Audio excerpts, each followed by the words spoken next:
Hello police.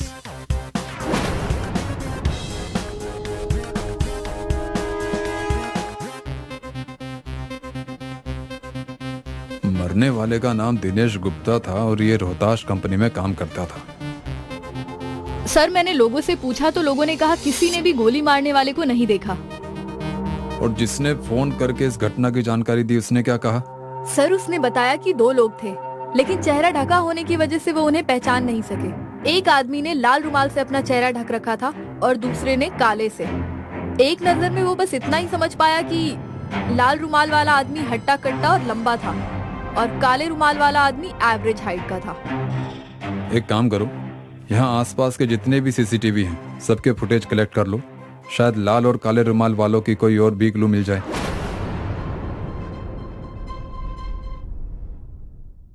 Rajesh ji, आपको तो पता ही होगा कि दिनेश का कत्ल हो गया है। यस सर, वो हमारी ही कंपनी का कलेक्शन एजेंट था। क्या दिनेश का किसी से कोई विवाद था? ऑफिस में तो किसी से नहीं था, बाकी सर हमारे काम में कलेक्शन को लेकर कुछ ना कुछ तो लगा ही रहता है। कल दिनेश किससे कलेक्शन लेने गया था? सॉरी मैम, ये पता नहीं है। पता नहीं है से क्या मतलब आपका? मैम, कलेक्शन एजेंट्स के पास रिकवरी की एक लिस्ट होती है। उस लिस्ट के हिसाब से जो उसे सबसे ज्यादा कंफर्टेबल लोकेशन लगती है वो वहां चला जाता है, जिसकी इन्फॉर्मेशन हमें क्लोजिंग इन्फॉर्मेशन में ही मिलती है। अनफॉर्चुनेटली दिनेश की क्लोजिंग इन्फॉर्मेशन आने से पहले ही उसके साथ मिस हैपनिंग हो गई, इसलिए हमें नहीं पता कि वो कहाँ कहाँ गया था कल। लिस्ट कहाँ है?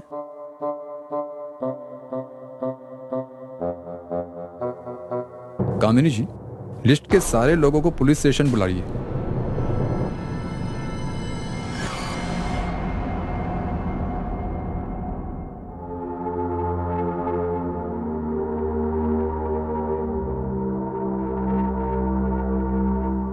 आप सब जा सकते हैं। सर ये तो शॉकिंग है। दिनेश ने मरने से पहले सक्सेना, गुप्ता और शर्मा से 3 लाख का कलेक्शन किया था। इसका मतलब यू आर राइट कामिनी जी, ये कत्ल पैसों के लिए ही हुआ है। लेकिन सर लुटेरों को कैसे पता चला कि दिनेश के पास इतने पैसे हैं? यही सवाल है कामिनी जी। एनीवे, वो सीसीटीवी फुटेज का क्या हुआ? आपकी टेबल पर है।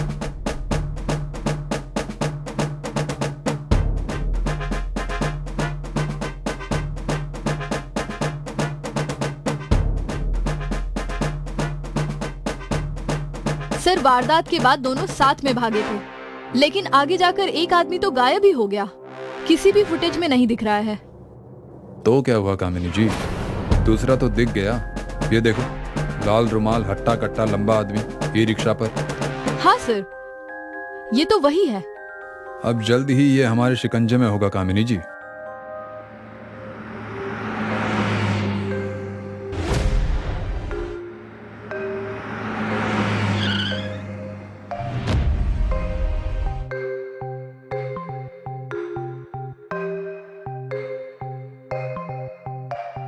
हाँ हाँ साहब, मैं जानता हूँ, ये लखन भैया हैं। पक्का ये वही है? हाँ हाँ साहब, ये जिस कंपनी में काम करते हैं वहां तक मैं इन्हें रोज छोड़ता हूँ। कंपनी कहाँ है?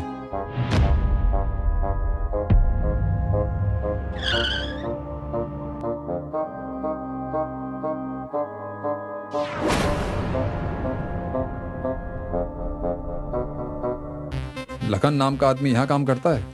थोड़ा हट्टा कट्टा है। हाँ सर, यही काम करता है, पर एक हफ्ते से लखन और उसका दोस्त जीतू दोनों अपने गांव खंडवा गए हैं। उनका कोई फोन नंबर, कोई फोटो है? फोन नंबर तो नहीं है सर, दरअसल वो दोनों फोन यूज ही नहीं करते, लेकिन फोटो है मेरे पास। कामिनी जी दोनों बहुत होशियार हैं। कोई उन्हें ट्रेस ना कर पाए इसलिए फोन यूज नहीं करते, लेकिन उनको पता नहीं है राठौर से बचना मुश्किल ही नहीं, नामुमकिन है।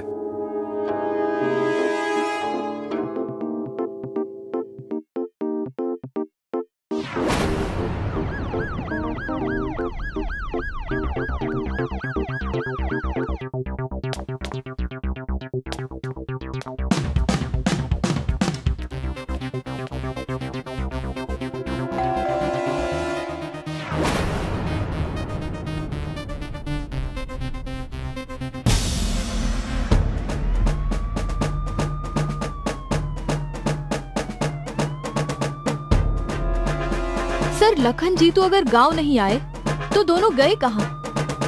बरसात के मौसम में तन्हाई के आलम। माफ करना साहब। सलाम साहब, मैं रघु साहब। सब मैंने पी नहीं है। वो तो मेरे दोस्त लखन और जीतू बड़े शहर से आए तो थोड़ी पी ली, कसम से साहब। लखन और जीतू?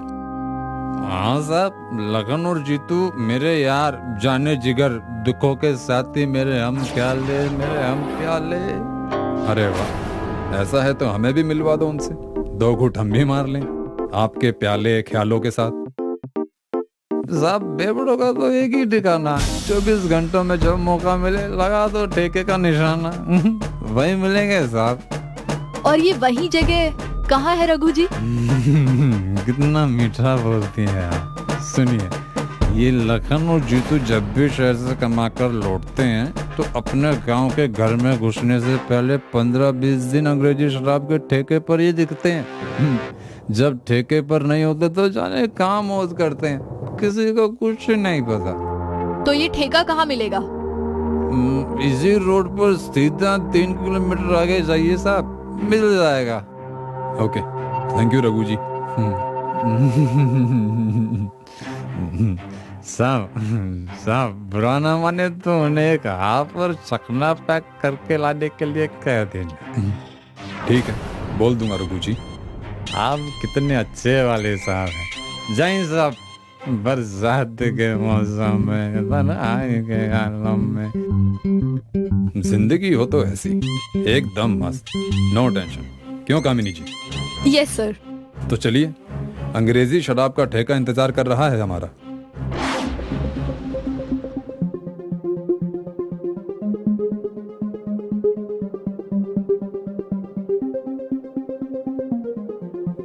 सर दोपहर से शाम हो गई है, 10 से 15 कप चाय पी चुके हैं। इन दोनों के चक्कर में हमारा शुगर ना बढ़ जाए कहीं। अगर आप चाय से उकता रही हैं तो ठेका सामने है, 2 घूंट मार लीजिए। अरे सर कमाल करते हैं आप भी। सरकारी नौकरी है, ड्यूटी पर हूँ। ठीक है, तो ड्यूटी के बाद ले लीजिए। आपकी जानकारी के लिए बता दूं सर, मैं शराब नहीं पीती। पीती नहीं हो तो जीती कैसे हो? ये चाय पीकर। सर वो दोनों आ गए।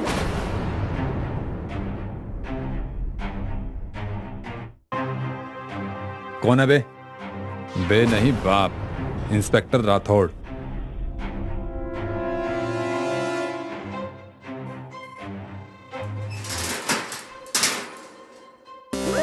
अब जल्दी से बको, तुम दोनों ने दिनेश को क्यों मारा? किसके कहने पर मारा, बोलो। हमने उसे किसी के कहने पर नहीं मारा साहब। उसकी किस्मत खराब थी जो उस दिन वो हमारे हाथ लग गया। हम तो उससे बस उसका बैग छीनना चाहते थे, पर बहुत दम था उसमें। वो हम पर भारी पड़ने लगा तो गोली चल गई। तुमने चंद पैसों के लिए बिना किसी हिचक के एक मासूम की जिंदगी छीन ली। अब तुम्हारे इस अपराध की सजा तुम्हारी जिंदगी छीनेगी तुम दोनों से। फांसी होगी तुम दोनों को, फांसी।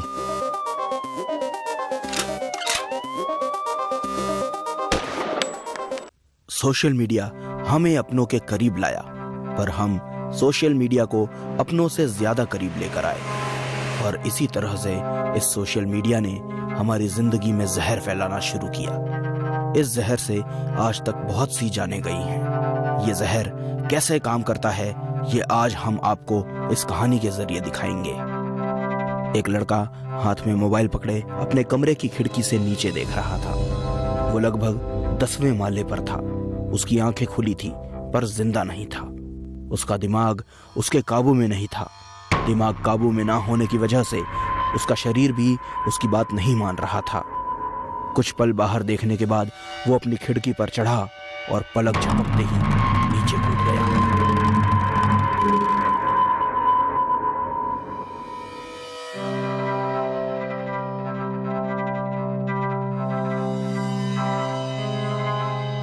इस हादसे के 2 रात बाद मयूर अपने कमरे में अकेला बैठा था। उसे इस हादसे के बारे में कुछ खबर नहीं थी।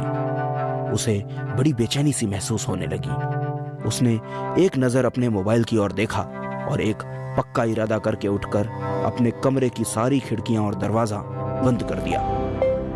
सब बंद करने के बाद उसने तुरंत अपना मोबाइल लिया और किसी को कॉल लगाया। मुझे अब वीडियो कॉल सर्विस चाहिए। मुझसे अब रहा नहीं जा रहा। ठीक है बेबी, मैं अभी तुम्हें वीडियो कॉल करती हूँ, पर पहले तुम पेमेंट तो करो। 1 घंटे की वीडियो कॉल के कितने होंगे? 1 घंटे के 1000 होंगे बेबी। ठीक है, मैं अभी पे करता हूँ। पेमेंट होते ही मुझे बता देना, फिर मैं तुम्हें जन्नत दिखाऊंगी। मयूर ने कॉल कट कर दी और झट से ऑनलाइन 1000 का पेमेंट उस लड़की के अकाउंट में कर दिया। पेमेंट होते ही मयूर ने फिर उस लड़की को कॉल किया। पेमेंट कर दिया है, देख लो। आ गया मयूर बेबी। अब शुरू करो। और हाँ, मुझे सब देखना है। हाँ, पूरा दिखाऊंगी बेबी, सब एकदम प्यार से और नजदीक से दिखाऊंगी, पर उसके लिए मुझे ये कॉल कट करनी पड़ेगी। हाँ ठीक है।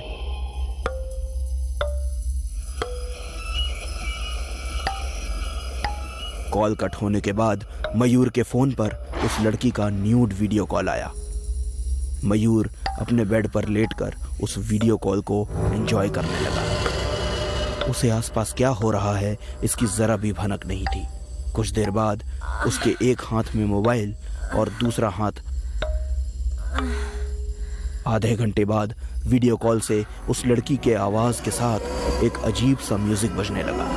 मयूर उस लड़की को न्यूड देखने में इतना अधीन था कि उसे वो म्यूजिक अपने कानों पड़कर भी अनसुना लग रहा था। कुछ देर बाद धीरे धीरे लड़की की आवाज कम होकर उस म्यूजिक की आवाज बढ़ने लगी। इस बार मयूर को वो म्यूजिक सुनाई देने लगा। उसने आसपास देखा, पर अगले ही पल उसे समझ आ गया कि ये म्यूजिक मोबाइल से आ रहा है। मयूर को वो म्यूजिक पसंद आया और उस म्यूजिक को एंजॉय करते हुए वो न्यूड वीडियो कॉल देखने लगा। मयूर बिना अपनी पलक झपकाए अपने स्क्रीन पर देख ही रहा था कि तभी अचानक उसके हाथ से उसका मोबाइल फिसल गया। मोबाइल नीचे गिरते ही मयूर उठा और अपना मोबाइल उठाकर सामने देखने लगा। अब मयूर कुछ अलग लग रहा था। ऐसा लग रहा था कि उसके हाथ पांव कोई और चला रहा हो। उस म्यूजिक की आवाज बढ़ती ही जा रही थी। मयूर अपने मोबाइल में देखते हुए उठा और कमरे की खिड़की खोलकर बाहर देखने लगा। और अगले कुछ ही पलों में वो अपनी खिड़की से कूद गया और अपनी जान दे दी। जैसे ही वो नीचे कूदा, वीडियो कॉल बंद हो गया और मोबाइल में से सुनाई देने वाला म्यूजिक भी बंद हो गया। पूरे शहर में ऐसी बहुत सी मौतें होने लगी। सारे लोगों के अंदर एक सनसनी सी फैल गई। डर का माहौल सारे लड़कों को घेरने लगा। जब जब यह लड़की किसी का मर्डर करती, उसके अकाउंट को ब्लॉक कर दिया जाता। पर दिक्कत ये थी कि वो नए नए अकाउंट बनाकर लड़कों को सुसाइड करने पर मजबूर करती थी। पर यह सब वो कैसे करती थी इसका कुछ पता नहीं था, इसलिए यह सबकी परेशानी का कारण बन चुकी थी। ऐसे माहौल में एक दिन राजीव अपने घर में बैठा था। उसने अपना मोबाइल लिया और किसी को फोन किया। मुझे तुम्हारी वीडियो कॉल सर्विस चाहिए। ठीक है बेबी, पेमेंट करो, मैं सब दिखाऊंगी। राजीव ने पेमेंट किया और उस लड़की ने न्यूड वीडियो कॉल सर्विस शुरू की। राजीव पूरी तरह से कॉल में खो गया कि अचानक से उसके कमरे का दरवाजा खुला और उसकी बीवी कला अंदर आई। कला को अचानक आता देख राजीव डर गया और उसने वीडियो कॉल कट करके मोबाइल हड़बड़ी में नीचे रख दिया। कला को राजीव की यह हरकत थोड़ी अजीब लगी। उसकी नज़र राजीव के पैंट की ओर गई। उसके बाद कला को बहुत गुस्सा आया। क्या कर रहे थे तुम? कुछ नहीं, मैं तो बस ऐसे ही। झूठ बोल रहे हो तुम। मैं क्या मर गई हूँ जो तुम्हें ये सब करना पड़ता है, और वो भी छुप छुप कर? मैंने कुछ नहीं किया और तुम अपनी बात तो करो ही मत। तुम्हारी नाइट शिफ्ट की वजह से पूरी नाइट वेस्ट हो जाती है, इसलिए कभी कभी ये सब करना पड़ता है। शर्म आनी चाहिए तुम्हें। मुझे तुमसे ये उम्मीद नहीं थी। कला गुस्सा होकर वहां से चली गई और राजीव भी नाराज होकर अपने कमरे में बैठा रहा। अगली रात कला को छुट्टी थी, इसलिए वो घर पर ही थी। पर फिर भी राजीव पर नाराज होने के कारण वो हॉल में सोने के लिए चली गई। राजीव भी बेडरूम में बैठा रहा और कला के बाहर जाते ही उसने वीडियो कॉल वाली लड़की को फोन किया। राजीव फिर से न्यूड वीडियो कॉल देखने लगा। इस बार उसे रोकने वाला कोई नहीं था। राजीव आधे घंटे तक बिना पलक झपकाए देखता रहा।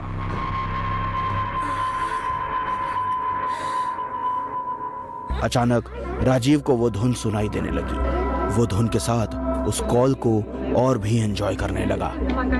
धुन की आवाज बहुत बढ़ गई। इसी दौरान राजीव अपना आपा खो बैठा और उसने पास में पड़ा हुआ चाकू उठाया। उसकी नजर अब भी वीडियो कॉल पर थी और हाथ में चाकू।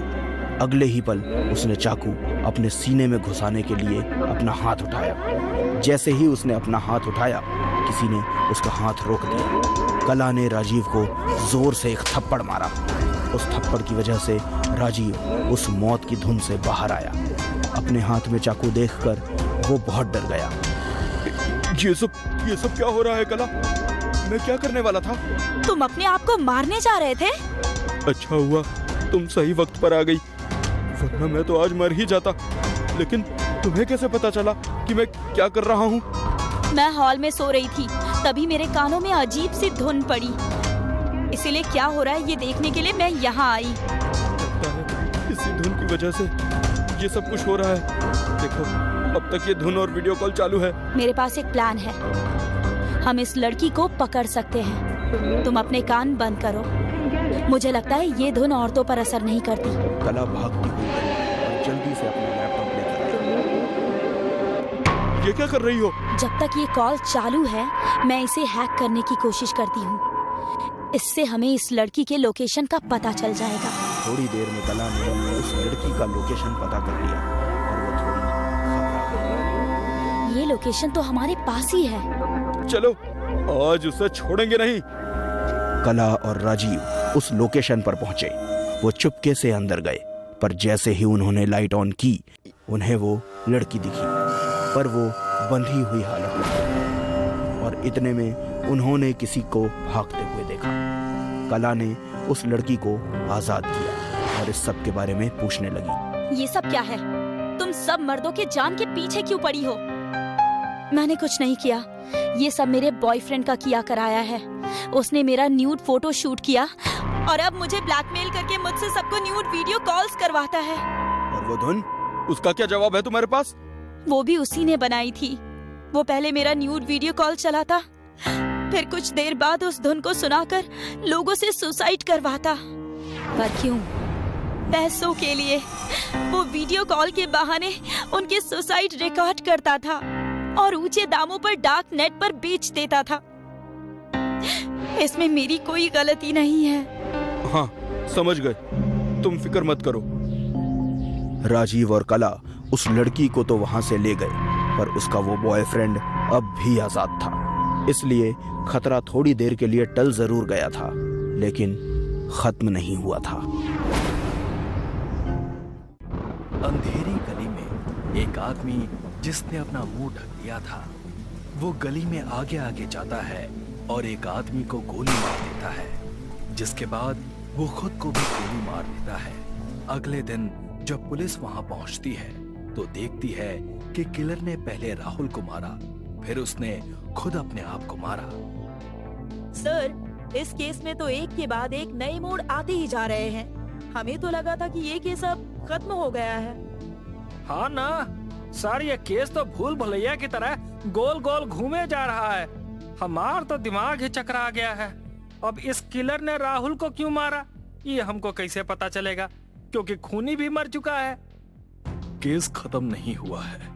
अभी तो सही कातिल का राज खोलना बाकी है और ये राज यहीं से खोलेंगे। मतलब सर? कामिनी, पता लगाओ ये दूसरा आदमी कौन है। इसकी पूरी इंफॉर्मेशन निकालो और दोनों बॉडी को पोस्टमार्टम के लिए भेज दो। अगले दिन कामिनी ने इंस्पेक्टर राठौर को बताया कि दूसरे आदमी का नाम विराट है। वो एक हैकर था और ताजुब की बात ये थी कि उसका घर नैना के घर के पास ही था। सर, ऐसा तो नहीं कि विराट का नैना मर्डर केस से कोई ताल्लुक हो? सच का पता लगाकर गुनहगार को सजा देना ही हमारा काम है। इंस्पेक्टर राठौर और कामिनी विराट के फ्लैट में गए। वहां उन्हें विराट के कमरे में विराट का कुछ सामान, उसका कंप्यूटर और उसके हैकिंग से जुड़े काम की चीज मिली और साथ ही एक लिफाफा मिला जिसमें नैना और विराट की कुछ अच्छी यादों की तस्वीरें थी और साथ में एक चिट्ठी भी थी। चिट्ठी में लिखा था कि मेरा नाम विराट है, मैं एक अनाथ लड़का हूँ। जब मैं छोटा था मेरे माँ बाबा ने मुझे एक अनाथ आश्रम में छोड़ा था। मेरी परवरिश वहीं हुई। मेरा इस दुनिया में कोई नहीं था, अकेले अपनी जिंदगी जी रहा था। लेकिन एक दिन रास्ते पर मेरी मुलाकात नैना से हो गई। मार्केट में रास्ते से जाते समय उसके हाथ से ब्रेसलेट नीचे गिर गया था। मैंने उसे वो ब्रेसलेट दिया। ओह, थैंक यू सो मच। ये तो बहुत एक्सपेंसिव ब्रेसलेट है। वेलकम। तुमने मुझे मेरी इतनी एक्सपेंसिव चीज लौटाई है। इस बात पर एक कॉफी तो बनती है। उसके बाद हम दोनों दोस्त बन गए। धीरे धीरे हम बेस्ट फ्रेंड्स बन गए। नैना अपनी सारी बात मुझे बताती और मैं भी कोई भी परेशानी हो तो उसे बताता। नैना के मर्डर के बाद मैं इस दुनिया में जीना नहीं चाहता था, लेकिन मैं नैना के कातिल को भी छोड़ना नहीं चाहता था। विराट की चिट्ठी के बाद इंस्पेक्टर राठौर ने कामिनी से राहुल के घर की तलाशी लेने के लिए कहा। राहुल के घर जाने के बाद कामिनी की मुलाकात राहुल की माँ से होती है। जी, आप कौन? मैं सब इंस्पेक्टर कामिनी हूँ और ये मेरे साथ हवलदार लालू पटेल हैं। जी, हम राहुल की मर्डर केस फाइल कर रहे हैं और उसी सिलसिले में हमें आपकी घर की तलाशी चाहिए। मेरा नाम ललिता है, मैं राहुल की माँ हूँ। और रही बात मेरे बेटे के केस के बारे में, तो मेरा बेटा तो चला गया मुझे छोड़कर। अब क्या किसी को सजा देनी? मेरा बेटा तो मुझे वापस नहीं मिलेगा ना। हम आपकी तकलीफ समझ सकते हैं, लेकिन राहुल के ताल्लुकात नैना से भी थे, इसीलिए प्लीज हमें हमारा काम करने दीजिए। पूरे घर की तलाशी लेने के बाद भी घर से कोई भी ऐसी चीज नहीं मिली जिस पर शक किया जा सके। बस कुछ डायरीज थी जिसमें राहुल अपनी मर्जी से कुछ गाने लिखता था। कामिनी ने वो सारी चीजें एक बैग में समेटी और पुलिस स्टेशन लेकर आ गई। इंस्पेक्टर राठौर ने सारी चीजों को परखा और उसके बाद जो उनके सामने आया उससे तो जैसे सारी गुत्थियां ही सुलझ गई। सर, हमें घर पर ऐसा कुछ नहीं मिला जिससे राहुल पर शक किया जा सके। कामिनी, जो सबूत हमें मिले हैं उससे तो ये केस 50% सॉल्व हो गया है। अब तो बस कंफर्म करना बाकी है। हमका कुछ समझ नहीं आया सर जी, आपको इन सब चीजों में ऐसा क्या मिल गया है जिससे केस निपट गया? और ऐसी कौन सी बात है जो हमारे दिमाग में ना आई? कामिनी, राहुल की माँ को यहाँ लेकर आओ। तो बताइए ललिता देवी जी, क्या जानती हैं आप राहुल के बारे में? मुझे यहाँ क्यों लाया गया है इंस्पेक्टर साहब? और मैं क्या जानती हूँ? मतलब किसके बारे में पूछ रहे हैं आप? इंस्पेक्टर राठौर ने ललिता जी को कुछ कागज के पन्ने दिखाए जिस पर राहुल ने गाने लिखे थे। ये हैंडराइटिंग पहचानती हैं आप? फिर इंस्पेक्टर राठौर ने ललिता जी को कुछ तस्वीरें दिखाई जो बबलू के मर्डर के दौरान खींची गई थी। उस एक तस्वीर में आईने में जो आई डिड इट लिखा था वो दोनों हैंडराइटिंग सेम थी। आशा है कि आप हमें सच बताएंगे। झूठ बोलकर अब कोई फायदा भी नहीं है। मेरा बेटा तो वैसे भी मर चुका है। हाँ, ये सच है कि बबलू का खून राहुल ने ही किया था। बबलू ने राहुल को देखा था नैना का खून करते वक्त, लेकिन उसने पुलिस को कुछ नहीं बताया क्योंकि वो राहुल को ब्लैकमेल करके पैसे लेना चाहता था। लेकिन बबलू नहीं जानता था कि वो अपनी मौत को बुलावा दे रहा है। राहुल बबलू के घर उसे पैसे देने के लिए नहीं बल्कि उसे मारने गया था। ललिता ने बताया कि राहुल बचपन में बहुत होशियार लड़का था। क्लास में हमेशा फर्स्ट आता था। जो नॉर्मल बच्चे मैथ्स के पेपर 3 घंटे में सॉल्व करते थे वो उनका बेटा 1.5 से 2 घंटे में सॉल्व कर देता था। सारे टीचर्स भी उससे बहुत खुश थे। सभी उसकी तारीफ करते थे, लेकिन राहुल की अकेले रहने की आदत थी। वो ना ही किसी से बात करता था और ना ही उसका स्कूल में कोई फ्रेंड था। और एक दिन वो हुआ जो किसी ने नहीं सोचा था। स्कूल की छुट्टी के दौरान एक लड़का स्कूल के बाथरूम में गया था। वहां उसका पैर फिसला और वो दीवार से टकराया।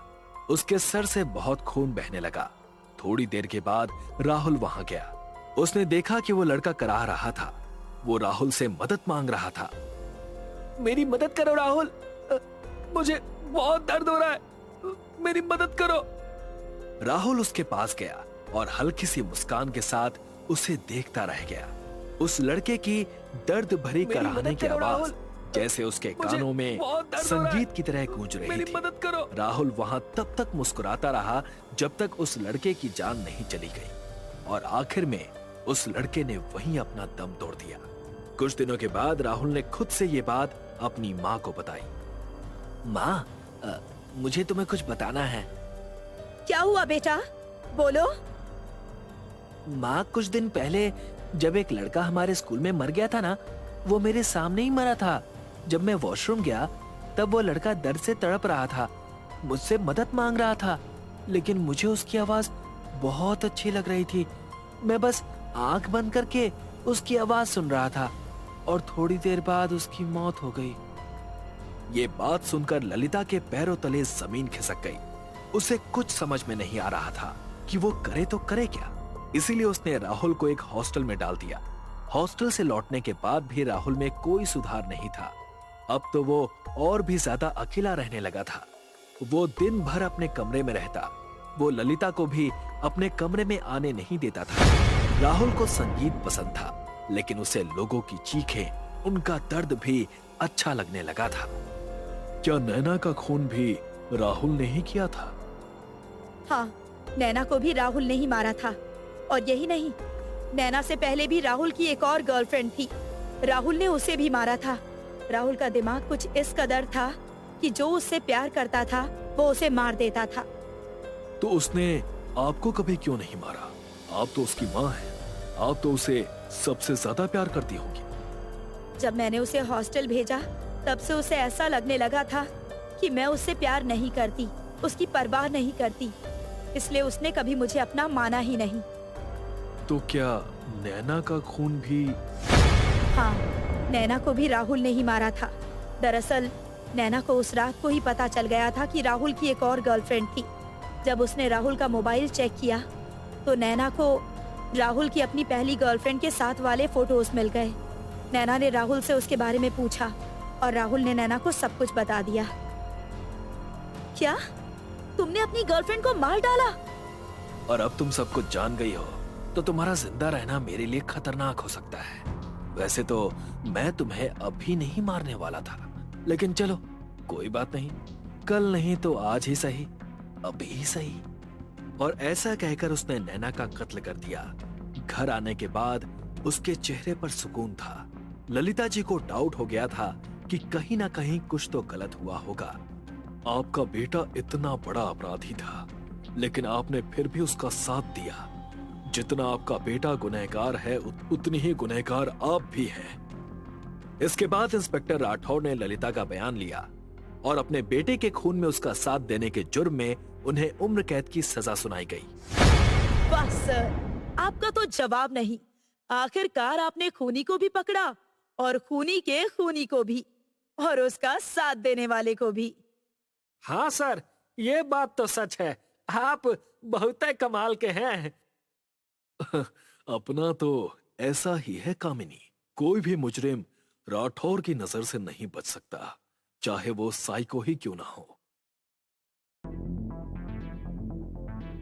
रात के कुछ 10 बजे एक गाड़ी घर के सामने रुकती है। 2 आदमी बाहर निकलकर गाड़ी में से वॉल कटर, दीवार बनाने का कुछ सामान और कलर बाहर निकालते हैं और फिर घर के बाहर जाकर डोर बेल बजाते हैं। रवि दरवाजा खोलता है। बाहर उसके दोस्त विक्रम और वरुण आए हुए थे। वो अभी घर पर ही है, थोड़ी देर में जाने वाली है। तुम जरा बाहर वेट करना। थोड़ी देर में रवि की पत्नी टीना बाहर आई। अच्छा रवि, आज नाइट शिफ्ट है तो मुझे आने में जरा देर हो जाएगी सुबह, ओके? टीना रवि को बाय बोलकर चली गई। टीना के जाते ही रवि ने विक्रम और वरुण को घर के अंदर बुला लिया। अरे तुम दोनों को पता कराना चाहिए था ना, अगर टीना तुम्हें देख लेती तो। अरे टेंशन क्यों लेते हो भाई, टीना भाभी के लिए हम अजनबी थोड़ी ना है, बना देते कोई बहाना। फिर विक्रम और वरुण रवि के घर में एक दीवार के पास गए और उसे टटोल कर देखा। फिर वॉल कटर मशीन से उस दीवार को बीच में छेद दिया और अंदर से एक सफेद रंग की पेटी निकाली और उसे खोला तो पूरी पेटी सोने के बिस्किट से भरी हुई थी। तीनों की आंखों में सोने को देखकर एक चमक सी आ गई। तभी तीनों ने एक दूसरे के ऊपर बंदूकें तानी। अगले दिन एक औरत ने इंस्पेक्टर कामिनी को कॉल किया। Hello, police station. हाँ बोलिए। मैम, आप प्लीज शांति नगर तुषार कॉलोनी में आ जाइए, यहाँ एक मर्डर हुआ है। कामिनी ने फौरन इंस्पेक्टर राठौर को बताया।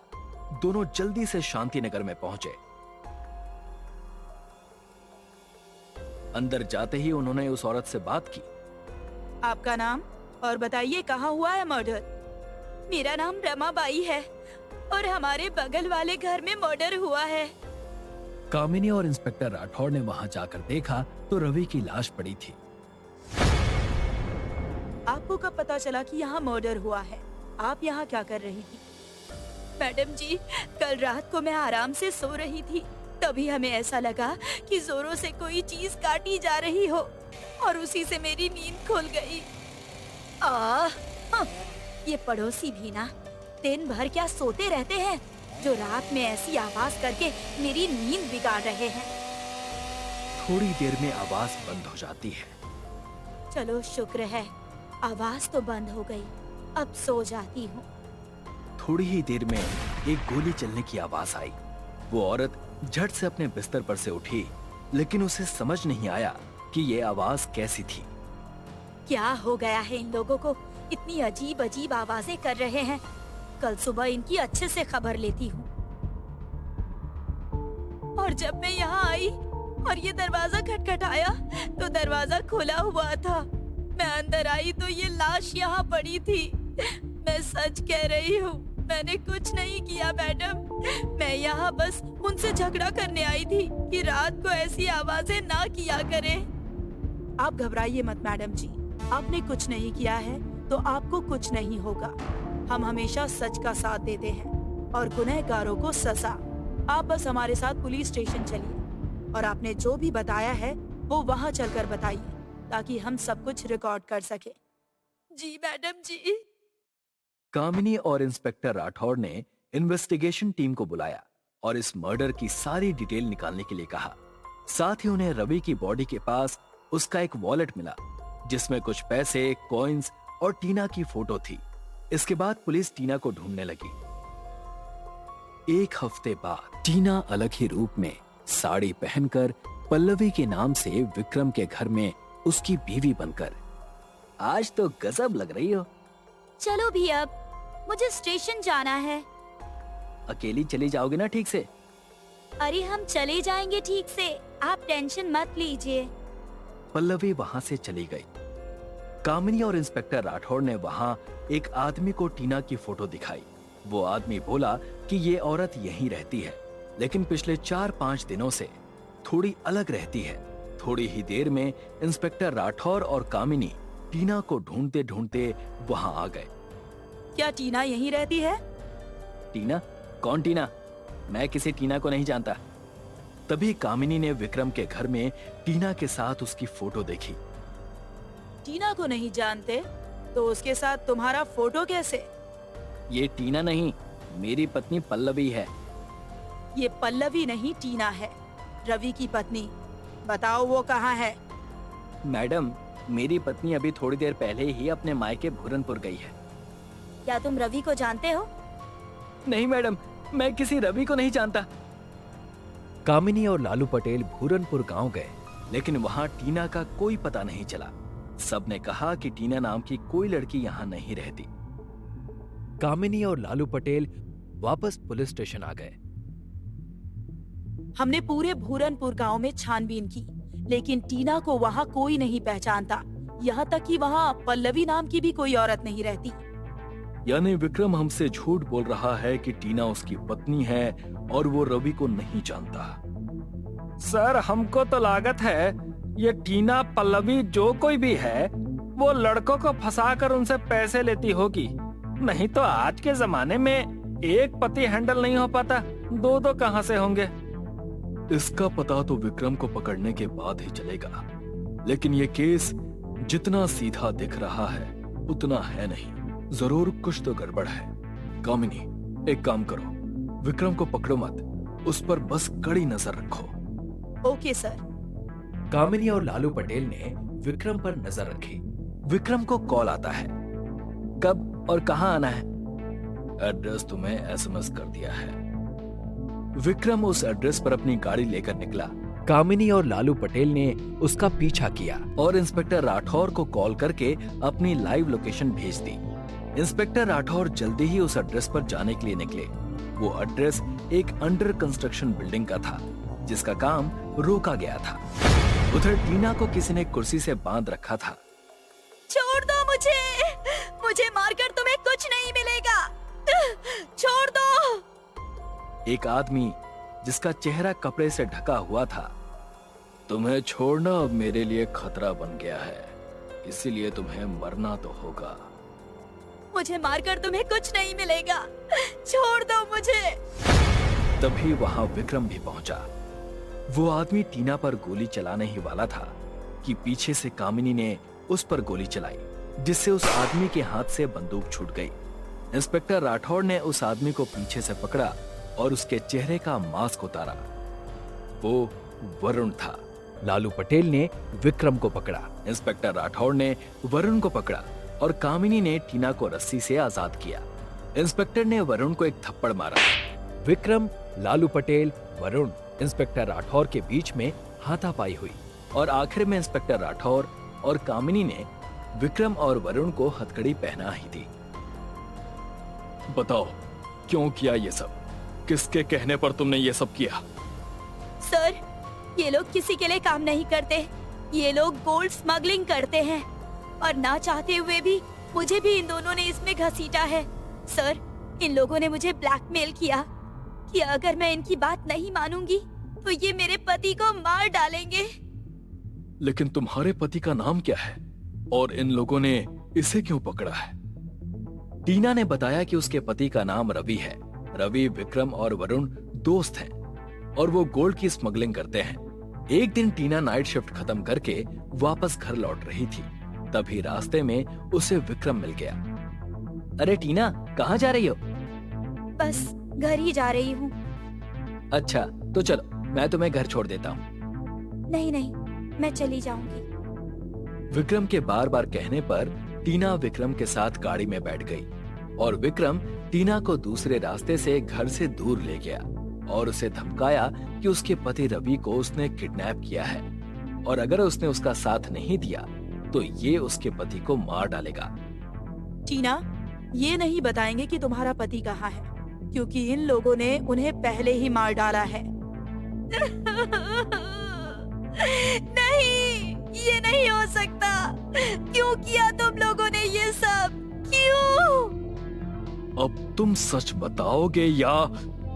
नहीं सर, मैं बताता हूँ। विक्रम ने बताया कि उस दिन रात को जब वो रवि के घर पर गए तो टीना वहां से निकलने ही वाली थी। थोड़ी ही देर बाद वो वहां से चली गई और उन्होंने रवि के घर पर जाकर अपना काम किया, दीवार तोड़ी और वापस बना दी और उसके ऊपर एक फ्रेम भी लगा दी ताकि किसी को शक ना हो। सोने को देखकर सबके मन में लालच आ गया था, लेकिन रवि किसी को सोने का हिस्सा देना नहीं चाहता था। इस बात पर तीनों के बीच में कहासुनी हो गई और वरुण ने रवि को उसी रात मार डाला, लेकिन उसकी लाश का क्या करे ये उन्हें समझ में नहीं आ रहा था। दोनों बहुत डर गए थे, इसीलिए वो दोनों वहां से भाग निकले। मर्डर के बाद टीना को खून का पता ना चले, इसीलिए उसके घर पहुंचने से पहले ही विक्रम ने उसे पकड़ा और ब्लैकमेल किया और उसे उसके घर से दूर रखा। इसमें कहीं न कहीं रवि की भी गलती है।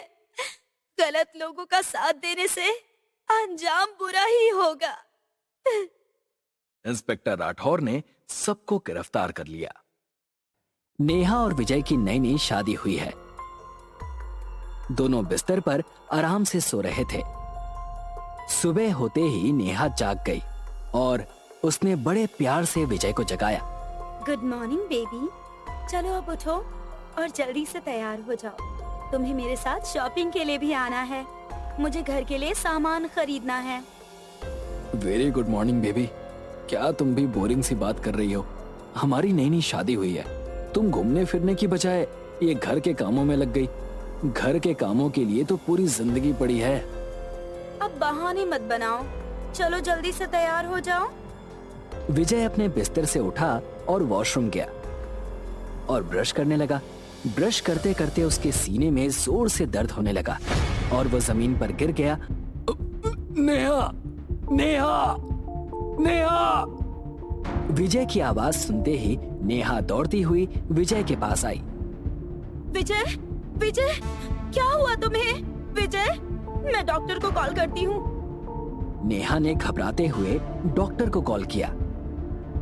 डॉक्टर, मैं नेहा जैन बात कर रही हूँ। विजय की तबीयत अचानक बहुत बिगड़ गई है। आप प्लीज जल्दी से घर आ जाइए।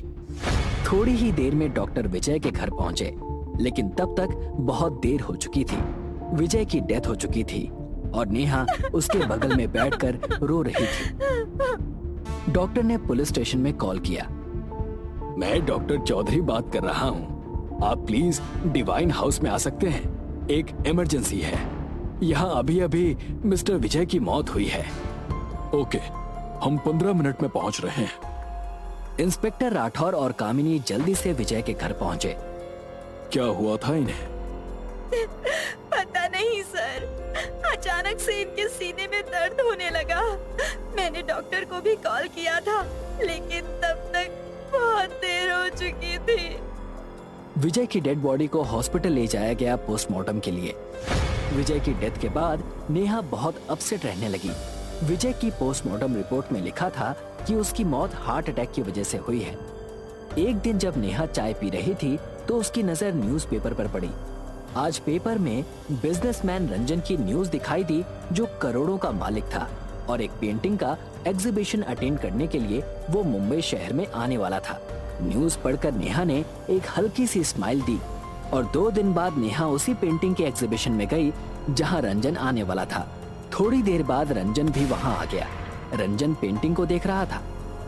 Wow, what a beautiful painting.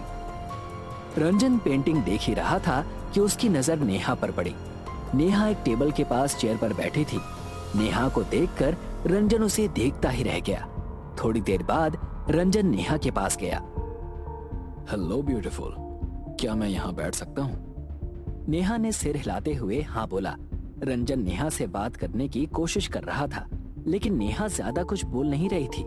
थोड़ी देर बाद नेहा विजय की आंखों से ओझल हो गई। रंजन एग्जीबिशन खत्म करके अपनी गाड़ी से वापस जा ही रहा था कि अचानक गाड़ी के सामने नेहा आ गई और गिर गई। रंजन ने गाड़ी से बाहर आकर देखा तो वो नेहा थी। नेहा जो बेहोश पड़ी थी। रंजन को कुछ समझ में नहीं आ रहा था, इसीलिए वो नेहा को अपने घर ले आया। अगली सुबह जब नेहा की आंख खुली तो वो नई जगह पर थी। वो बेड से उठकर बाहर जाने ही वाली थी कि तभी रंजन वहां कॉफी लेकर आया। Good morning beautiful. तुम यहाँ? और मैं कहाँ हूँ? और मैं यहाँ कैसे आई? तुम ये क्या कर रहे हो? और ये कौन सी जगह है? अरे धीरे धीरे, इतने सारे सवालों के जवाब देते देते तो कॉफी ठंडी हो जाएगी। रंजन और नेहा ने कॉफी पी और रंजन नेहा को छोड़ने के लिए उसके घर गया। ऐसे ही रंजन और नेहा में दोस्ती बढ़ने लगी। धीरे धीरे रंजन को नेहा पसंद आने लगी। वो दोस्ती के नाम पर उसे महंगे महंगे गिफ्ट देने लगा। धीरे धीरे दोनों को एक दूसरे से प्यार होने लगा। एक दिन जब रंजन नेहा के घर आया था और नेहा से बात कर रहा था, तभी वहाँ चित्रा आ गई। चित्रा विजय की सगी बहन थी जो अमेरिका में थी। विजय की मौत के बाद वो नेहा से मिलने आई थी। उसके बाद रंजन वहाँ से चला गया। नेहा और चित्रा विजय को याद करके रोने लगे। अगले दिन रंजन फिर से नेहा को मिलने आया, लेकिन उसने देखा कि चित्रा पेंटिंग कर रही है। रंजन चित्रा के पास गया और उससे बात करने लगा। आपको पेंटिंग आती है? आपको पेंटिंग करना पसंद है? हाँ, मुझे पेंटिंग बहुत पसंद है और इसी सिलसिले में मैं अमेरिका गई थी। विजय भैया की इच्छा थी कि मैं एक फेमस आर्टिस्ट बनूं। चित्रा जी, आप तो बहुत खूबसूरत पेंटिंग बनाती हैं। इन पेंटिंग्स को तो एग्जीबिशन में होना चाहिए। चित्रा और रंजन बात कर ही रहे थे कि नेहा वहां पर आ गई। दोनों को बात करते देख नेहा गुस्से में आग बबूला होने लगी। धीरे धीरे चित्रा और रंजन के बीच दोस्ती बढ़ने लगी और नेहा इनसिक्योर फील करने लगी। अगले दिन इंस्पेक्टर राठौर और कामिनी नेहा से मिलने उसके घर गए। मिस नेहा, हमें विजय के बारे में जानकारी चाहिए। क्या विजय को पहले से ही हार्ट की प्रॉब्लम थी? हाँ सर, विजय ने मुझे बताया था कि उसे हार्ट की प्रॉब्लम है। ओके। एक दिन चित्रा घर पर नहीं थी। वो अपनी फ्रेंड के घर पर गई थी वहां रहने के लिए, और इसी बात का फायदा उठाकर नेहा ने पार्टी के बहाने रंजन को घर पर बुलाया। नेहा अच्छे से तैयार होकर रंजन का वेट कर रही थी। थोड़ी देर बाद रंजन आ गया। डोरबेल बजी। नेहा ने दरवाजा खोला तो रंजन नेहा को देखता ही रह गया। Neha, you are looking so beautiful. Thank you, please come. Neha और रंजन साथ में एंजॉय कर रहे थे, डांस कर रहे थे। तभी रंजन ने नेहा को प्रपोज किया। नेहा भी यही चाहती थी कि रंजन उसे प्रपोज करे। Neha, will you marry me? क्या तुम पूरी जिंदगी मेरे साथ शेयर करोगी? रंजन, तुम तो सब कुछ जानते हो मेरे बारे में। मेरे पति विजय की 2 महीने पहले ही मौत हुई है और मैं उनके गम से अब तक बाहर नहीं आई हूँ। तुम मुझे अच्छे लगते हो, तुम्हारी कंपनी भी मुझे बहुत अच्छी लगती है, लेकिन शादी के बारे में मैंने अब तक सोचा नहीं है। मुझे थोड़ा वक्त चाहिए। मैं समझ सकता हूँ नेहा, तुम्हें जितना वक्त चाहिए तुम ले लो। मैं इंतजार करूंगा तुम्हारे जवाब का। अगले दिन जब चित्रा घर लौटी तो नेहा ने ये बात चित्रा को बताई कि रंजन उससे शादी करना चाहता है। चित्रा ने नेहा से थोड़ी देर बात की, उसके बाद वो अपने कमरे में चली गई। अगले दिन नेहा ने चित्रा और रंजन को बात करने के लिए बुलाया और उन्हें ड्रिंक ऑफर की। ड्रिंक पीते ही चित्रा और रंजन को नींद आने लगी। ये क्या हो रहा है? भाभी, मुझे चक्कर आ रहे हैं। हाँ, मेरा भी सर चकरा रहा है। तुम दोनों ने क्या मुझे पागल समझा है कि तुम मेरे खिलाफ चाल चलोगे और मुझे पता नहीं चलेगा? नेहा ने बताया कि उसे सब पता चल चुका है कि रंजन और चित्रा एक दूसरे को पहले से ही जानते हैं और उसे फंसाने के लिए दोनों ने ये प्लान किया था। नेहा ने बताया कि आज सुबह जब चित्रा वॉशरूम गई थी तब नेहा उसके कमरे में गई थी और उसने चित्रा का मोबाइल चेक किया था। तभी उसे चित्रा और रंजन के रिलेशन के बारे में पता चला। लेकिन तुमने भैया को क्यों मारा? वो तो तुमसे प्यार करते थे, पैसों के लिए।